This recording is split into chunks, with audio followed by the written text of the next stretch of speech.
ನೀವು ನೋಡಿ, ಇಲ್ಲೇ ಒಂದು ಕಲ್ಯಾಣದೊಳಗೆ ಒಂದು ಸುಂದರ ಘಟನೆ ನಡೀತಿದೆ. ಎಂಥ ಘಟನೆ ನಡೀತು ಅಂದ್ರ, ಒಬ್ಬ ನಾಗಿದೇವ ಅಂತಾಗಿ ಹೋದ. ಅವನ ಹೆಸರು ಸಂಬೋಳಿ ನಾಗಣ್ಣ. ಏನು ಘಟನಾ ನಡೀತು ಅಂದ್ರ, ಸಂಬೋಳಿ ಅಂತ ಕೂಗ್ತಾ ಹೋಗ್ತಾ ಇದ್ದ. ಒಂದು ದಿವಸ ಏನಾಯ್ತು ಅಂದ್ರ, ನೀರು ಮುಟ್ಟದ್ನು ಏನಾಯ್ತು, ಅಸ್ಪೃಶ್ಯರ ಹುಡುಗನಿಗೆ ಜನ ಕಲ್ಲು ತಗೊಂಡು ಹೋಗೋದು. ಅವನು ಬಡದ್ರು. ಎಷ್ಟು ಬಡದ್ರು ಅಂದ್ರೆ ಅವನಿಗೆ ಬಡತಾ ತಿಂದು ಮೈ ಕೈ ತುಂಬಾ ರಕ್ತ ಸೋರುತ್ತಿತ್ತು. ಕಣ್ಣಿಗೆ ಏಟು ಬಿದ್ದು ಕಣ್ಣು ಕಾಣಲಾರ್ದಂಗಾಗಿತ್ತು. ಅಂಥ ನಾಗಿದೇವ ಒಂದು ದಿವಸ ರಕ್ತ ಸೋರ್ತ ಕಣ್ಣು ಕಾಣಲಾರದೆ ಸಂಬೋಳಿ ನಾಗಣ್ಣ ರಸ್ತೆಯಲ್ಲಿ ಬಿದ್ದಿತ್ತು. ಆ ಸಂದರ್ಭದಲ್ಲಿ ಬಸವಣ್ಣನವರ ಆ ದಾರಿ ಹಿಡಿದು ಹೋಗ್ತಾ ಇದ್ರು. ಹೋಗುವಾಗ ಬಿದ್ದಂಥ ವ್ಯಕ್ತಿಯನ್ನು ನೋಡಿ ಅವನ ಮ್ಯಾಲ ಎತ್ತದು. ಎದ್ದಾಗ ಅವನಿಗೆ ಕಣ್ಣು ಕಾಣುತ್ತಿರಲಿಲ್ಲ, ಅಷ್ಟು ಹೊಡೆದಿದ್ರು ಜನ. ಅವನ ಮ್ಯಾಲ ಎತ್ತಿದ್ದು ಬಸವಣ್ಣವರ ಎತ್ತಿದ್ರು. ಅವಾಗ ಸಂಬೋಳಿ ನಾಗಣ್ಣ ಅಂತಾನೆ ಶಿವ ಶಿವ ಬಸವ ತಂದೆ ಅಂದ. ಅವಾಗ ನಾಗಣ್ಣ ಬಸವಣ್ಣವ್ರಿಗೆ ಕೇಳ್ತಾನೆ, ನಾನ ಎತ್ತಿ. ಬಸವಣ್ಣ ಸಂಬೋಳಿ ನಾಗಣ್ಣನಿಗೆ ಕೇಳ್ತಾನೆ, ನಾಗಣ್ಣ ನಿನಗೆ ನಾನ ಎತ್ತಿನಂತ ನಿನಗೆ ಹೆಂಗ್ ಗೊತ್ತಾಗ್ತದೆ? ನಿನಗೆ ನೋಡೋದು ಹಿಂಗ್ ಜನ ಹೊಡೆದರ ಕಣ್ಣು ಕಾಣೋ ಒಂದು ಕೆಳಗೆ ಬಿದ್ದೀಯ, ನಾನಾ ಮ್ಯಾಲ ಎತ್ತಿನಂತ ನಿನಗೆ ಹೆಂಗ್ ಗೊತ್ತಾಗ್ತು? ಅವಾಗ ಸಂಬೋಳಿ ನಾಗಣ್ಣ ಒಂದು ಸುಂದರ ಮಾತು ಹೇಳ್ತಾನೆ, ಅಪ್ಪ, ಕಲ್ಯಾಣ ಪಟ್ಟಣದೊಳಗೆ ಬಿದ್ದವರಿಗೆ ಎತ್ತಲಿಕ್ಕೆ ಬಸವಣ್ಣನ ಬಿಟ್ಟರೆ ಮತ್ಯಾರ ಬರ್ತಾರೆ? ಕಲ್ಯಾಣದೊಳಗ ಬಿದ್ದವರನ್ನ ಎತ್ತಲಿಕ್ಕೆ ಬಸವಣ್ಣನ ಬಿಟ್ಟರೆ ಮತ್ಯಾರ ಬರ್ತಾರೆ?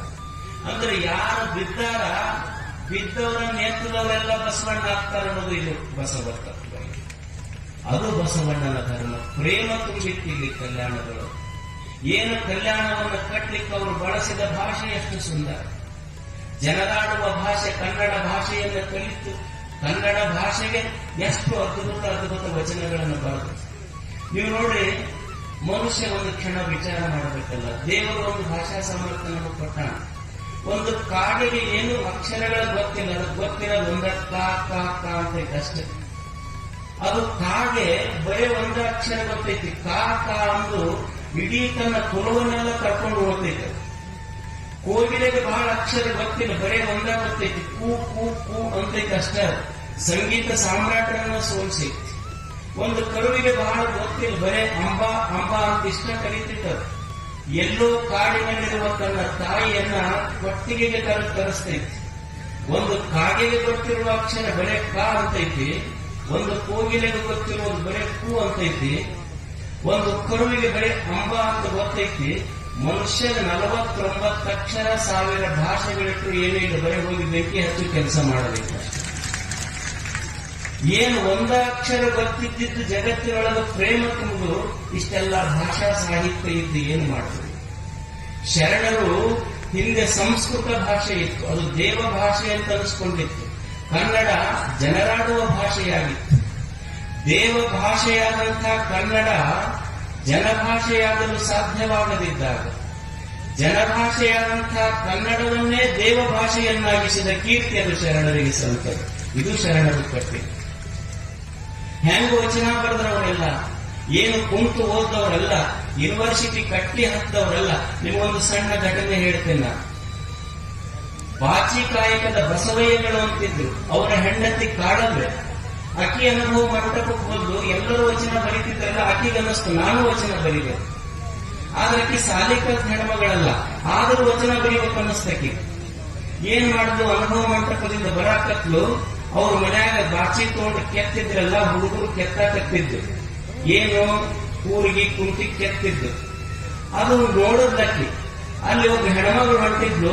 ಬಾಚಿ ಕೆತ್ತು ಹುಡುಗ ಆ ಹೆಣ್ಮಗಳ ಕಡೆ ನೋಡ, ಕಣ್ಣ ಹೆಣ್ಣಿನ ಕಡೆ ಹೋಯ್ತು. ಬಾಚಿ ಕಡೆ ಬಾಚಿ ಕಾಲಿನ ಕಡೆ ಬಂತು. ಅವಾಗಕ್ಕೆ ಒಂದು ಲೈನ್ ಬರ್ದು, ಕೈ ತಪ್ಪಿ ಕೆತ್ತಲು ಕಾಲಿಗೆ ಮೂಲ ಅಂತ ಒಂದು ಲೈನ್ ಬರ್ಬೇಕು.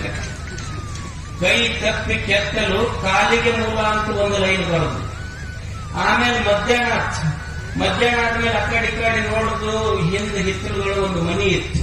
ಅವಾಗ ಹೆಣ್ಮಗಳು ಗಂಡ ಗಲ್ಲ ಬಾಯಿ ಮಾಡಕತ್ತಿತ್ತು.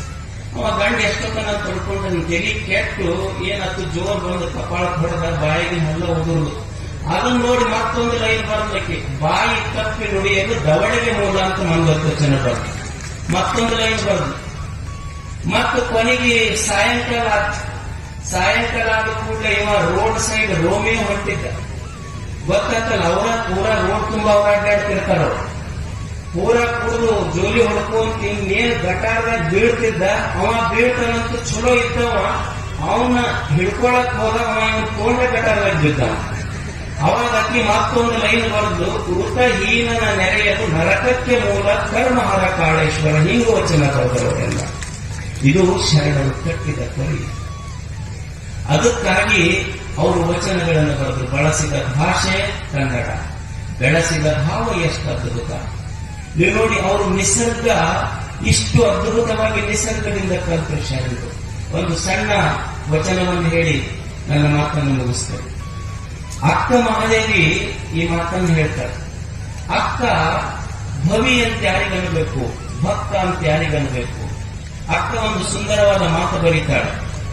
ಒಡಲ ಕಳವಳಕ್ಕೆಂದು ಅಡವಿಯ ಕೊಕ್ಕೆಂದು ಗಿಡ ತಪ್ಪದೆ ತಿರುಗಿ ಬೇಡಿದೆ ಎನ್ನಲ್ಲಕ್ಕೆಂದು ಅವು ನೀಡಿದವು ತಮ್ಮ ಲಿಂಗಕ್ಕೆಂದು ಬೇಡಿ ಆನುಭವಿಯಾದೆ ನೀಡಿ ಅವು ಭಕ್ತರಾದವು ಚನ್ನ ಮಲ್ಲಿಕಾರ್ಜುನ ಇನ್ನು ಬೇಡಿದೆ ನಾಗಡೆನೆ ಮಾಣೆ ಅಂತ